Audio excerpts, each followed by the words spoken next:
دوبارہ حملہ کریں گے تو بے رحمی سے جواب دیں گے.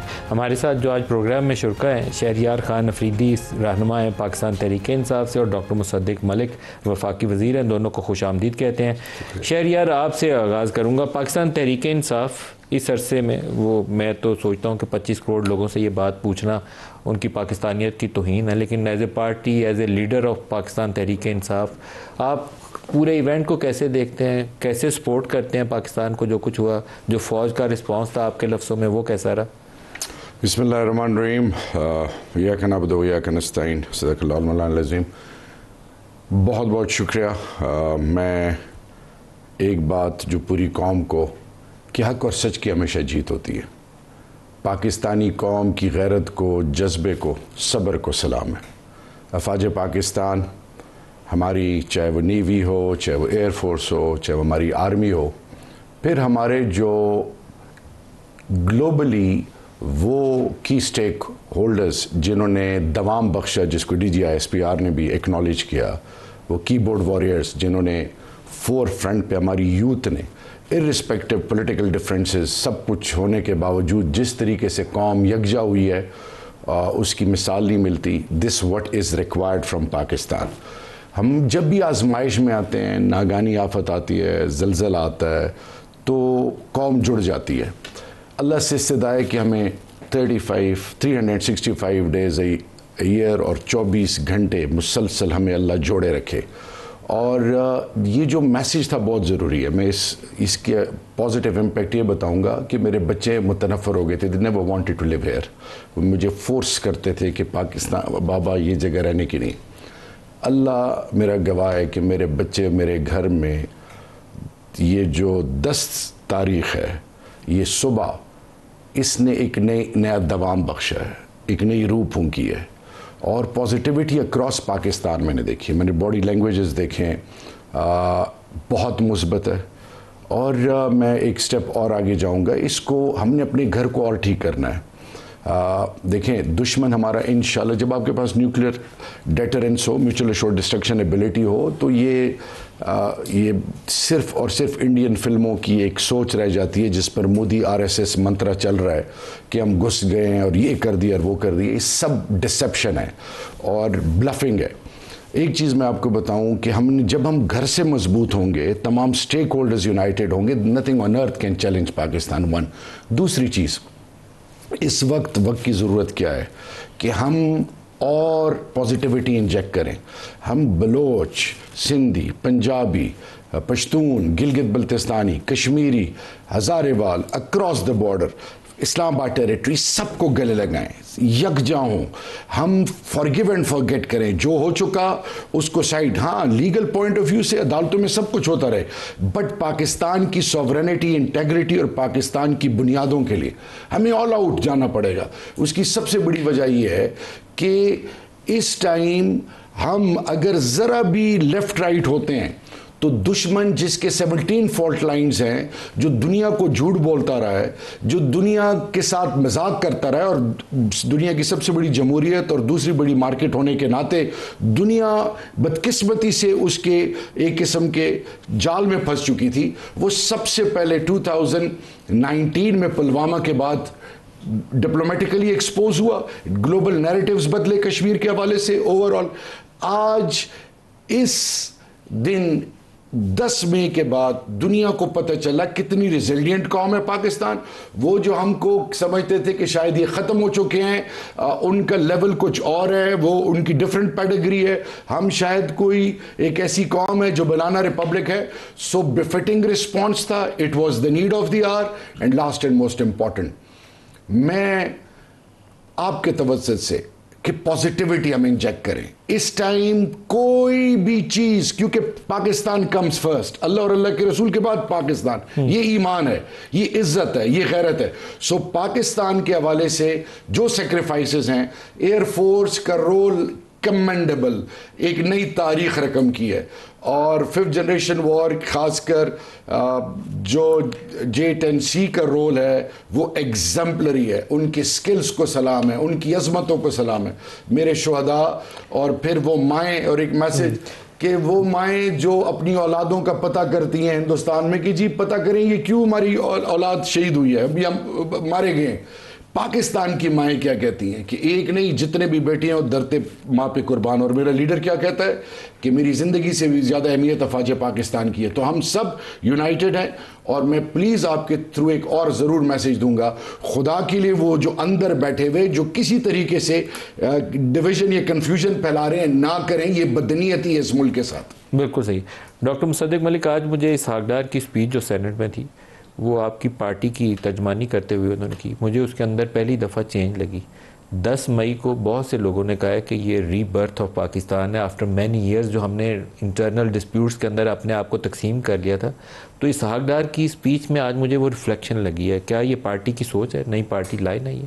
آپ سینٹ انتخابات کے لیے بھی اوپن تھے، اپوزیشن کو انگیج کرنے کے لیے بھی اوپن تھے، ویری فلیکسیبل. مجھے اچھا لگا.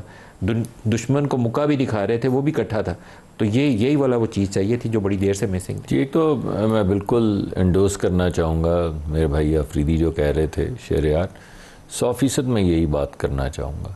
اور دیکھیں ہم اس بات کو اللہ کا کرم سمجھتے ہیں اور فخر کرتے ہیں، غرور نہیں. تو اس وقت جو ہماری پوزیشن ہے وہ اپنی افواج پہ فخر کی پوزیشن ہے. دوسری بات یہ ہے کہ ہم جو بات اب کر رہے ہیں وہ اعتماد سے کر رہے ہیں، یعنی شک سے نہیں.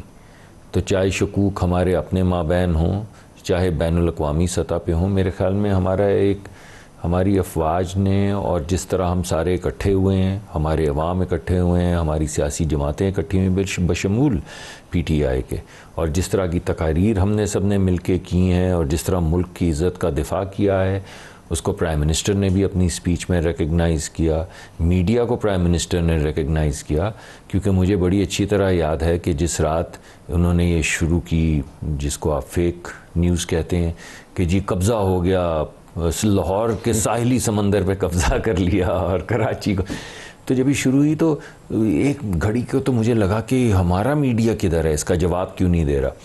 مگر جس رسپانسبلٹی اور متانت کے ساتھ ہمارے میڈیا نے جواب دیا، اس کا نتیجہ یہ نکلا کہ 48 گھنٹے کے بعد سارا جو انٹرنیشنل میڈیا تھا، جو ہماری ڈپلومیسی کو افیکٹ کرتا ہے، وہ سارا میڈیا یہ کہنے پہ مجبور ہو گیا کہ بھائی خبر جو آ رہی ہے وہ پاکستانی میڈیا سے آ رہی ہے، اس میں بھی 19-20 کا فرق ہوگا، لیکن فیک نیوز نہیں چل رہی ہیں وہاں پہ، اور جو بات وہاں سے آ رہی ہے وہ صحیح خبر ہے. اس کا نتیجہ یہ ہوا کہ ہماری ڈپلومیسی آسان ہو گئی. تو یہ صرف میڈیا کی جنگ نہیں تھی، یہ ڈپلومیٹک جنگ بھی تھی، جس میں کنٹریبیوٹ کیا بوتھ نہ ہماری طرف سے فیک نیوز کا انبار چلا سوشل میڈیا پہ، نہ ہمارے ٹریڈیشنل میڈیا نے چلایا. تو میں یہ سمجھتا ہوں، یہ بھی میں آپ کو مبارکباد دینا چاہتا ہوں. آپ تو ماشاءاللہ تھے بھی سرحدوں پہ تھے اس مشکل وقت میں اور کوریج دے رہے تھے، مگر ان تمام چیزوں میں ایک نئی فضا پیدا ہوئی ہے. ہمارا یہ خیال ہے، اور میں بالکل اس کو پریجوڈس نہیں کرنا چاہتا، ہمارا یہ خیال ہے کہ ہم پہلے بھی ریچ آؤٹ کر رہے تھے اور بات کہیں نہ کہیں آ کے لاک ہو جاتی تھی. اور میرے بھائی شہریار آفریدی صاحب کا بھی یہ خیال ہوگا کہ وہ ریچ آؤٹ کرتے تھے مگر کوئی زیادتی ہو جاتی تھی ایسی. لیکن اب مجھے لگتا ہے کہ ایک نئی فضا پیدا ہو گئی، اور کوئی بھی جب اتنے بڑے بڑے مومنٹس آئیں جیسے مومنٹس آئے ہیں تو ان میں ایک نئی اسٹریٹجک سپیس کھلتی ہے، اور میرے خیال میں وہ سپیس کھل گئی ہے. چاہے وہ بین الاقوامی سطح پہ ہماری نیگوشیشنز کی کیپیبلٹی ہو، چاہے اندرونی طور پہ ایک بھائی چارے کی فضا میں اپنے سیاسی مسائل، اپنے الیکشن کے مسائل، آنے والے وقت کے مسائل، اپنے معاشی مسائل کا ہو. تو یہ بڑی خوشائن چیز ہے. اور سر 2-3 چیزیں تو ایسی ہوئی ہیں جو میں کہتا ہوں اللہ کی مدد اور اس کی نصرت کے بغیر ممکن نہیں تھی. ایک پوری دنیا میں ہمارے جو سب سے قریب دوست ممالک ہیں عرب ورلڈ میں، ان سب نے بھی یہ سوچ لیا تھا کہ اس علاقے کی اب نئی پاور، جو نئی طاقت ہے وہ انڈیا ہے، پاکستان نہیں ہے. پاکستان آرمی سے وہ ہمیشہ قریب رہتے تھے، GHQ سے، پولیٹیکل گورنمنٹ سے زیادہ ریلیشنز رکھتے تھے. لیکن اب نیا تصور یہ تھا کہ کنونشنل وارفیئر میں انڈیا بہت تگڑا ہے. وہ متھ آپ نے، یا اللہ تعالیٰ کی اس مدد نے 10 مئی کو اس متھ کو توڑ دیا، اس کا وہ غرور خاک میں ملا دیا جب آپ نے اس کے رافیل جو ایک سینٹر پیس تھا یورپ کی ڈیفنس انڈسٹری کا، آپ نے اس کو گرا دیا. پھر آپ کے چائنیز وہ جو آپ نے کامرہ میں بیٹھ کے بنائے ہیں، ان جہازوں نے جا کے S-400 دو اس کی بیٹریز جو آج تک کسی نے ہٹ نہیں کی، جو روس کا ایک موسٹ ایڈوانس ورژن ہے، اس کو آپ نے 2 بیٹریز کو ڈسٹروائے کر دیا. اگلے دن مودی کو تقریر کر کے دکھانا پڑا، پیچھے بیرلز نظر آ رہی ہیں، پر 2 بیٹریز آپ نے ڈسٹروائے کر دی. اس کی video evidence by the way available ہے، اگر ایئر فورس ریلیز کرنا چاہے تو وہ بھی کر سکتی ہے. تو یہ ایک نئی دنیا ہے جس میں پاکستان کی ری ایمرجنس ہوئی ہے گلوبلی. جی تین میتھس ٹوٹی ہیں. ایک تو میتھ انہوں نے ایک جادو ٹونے کا، ایک وہ اسموک اینڈ مرر کا شو کہتے ہیں نا، جس میں انہوں نے یہ پوری دنیا کو کہا اس میں تو کوئی شک نہیں نا کہ کنونشنل وارفیئر جیسا کہ آپ کہہ رہے تھے اس میں ہم سپر پاور، ہماری دگنی بڑی آرمی، ہمارے 5 گنا زیادہ جہاز، ہمارے بحری بیڑے، وہ تو بات ختم ہو گئی. ہم نے کنونشنل وار سپیریورٹی جو ہے وہ اسٹیبلش کر لی. پہلی میتھ ٹوٹی. دوسری کا بھی آپ نے ذکر کیا کہ پچھلی مرتبہ آپ کو یاد ہوگا کہ وزیر اعظم مودی صاحب نے یہ کہا تھا، اپنی تقریر میں کہا تھا کہ 2 جہاز گر گئے، اگر ہمارا رافال ہوتا تو ایسی کی تیسی پھیر دیتا، یہ کر دیتا، وہ کر دیتا، اندر سے مارتے، ایسی مار لگاتے. اب اس دفعہ چڑیوں کی طرح رافیل گر رہے تھے، چڑیوں کی طرح پہلی رات میں. تو دوسری میتھ بھی ٹوٹ گئی کہ وہ اینکر جو دفاع کا ہے رافیل، جو پتہ نہیں وہ ایک بہو بن کے آ رہا تھا، اس کی بھی میتھ ٹوٹ گئی. تیسرا جیسے آپ نے کہا کہ ایک آئرن وال، آئرن کرٹن کا وہ ایک پروجیکشن کر رہے تھے کہ چڑیاں نہیں اڑ کے آ سکتی پاکستان سے، پتھر نہیں میزائل آئے گا ان کا تو ہم اڑا دیں گے، S-400 اڑا دیں گے. 4-6 گھنٹے وہ ڈرونز پھرتے رہے، اور جس چوکی پہ چاہا ہم نے میزائل گرایا، جس مورچے پہ چاہا ہم نے میزائل گرایا، تو اس کے نتیجے میں، اور اس بیٹری پہ بھی جیسے آپ نے کہا میزائل گرا، تو تیسری میتھ بھی ختم ہوگی. تو وہ جو تمام میتھس بنا رکھی تھی جن کا آپ نے ذکر کیا ہے، وہ سب بسٹ ہو گئیں. ہمیں ویسے بہت سپورٹ ملی اپنے مشرق وسطیٰ کے ممالک سے، ہوگا ان کے گوشے، ذہن کے گوشے میں شاید یہ خیال ہوگا، لیکن جو سپورٹ ہمیں ملی بالخصوص سعودی عربیہ سے، UAE سے، قطر سے، وہ ٹرکی سے. جی ٹرکی اور آذربائیجان تو ایسے لگتا تھا کہ پاکستان کی سڑکوں پہ تو وہ مظاہرہ خوشی سے وہ نکلے ہوئے تھے. کمال ہو گئی.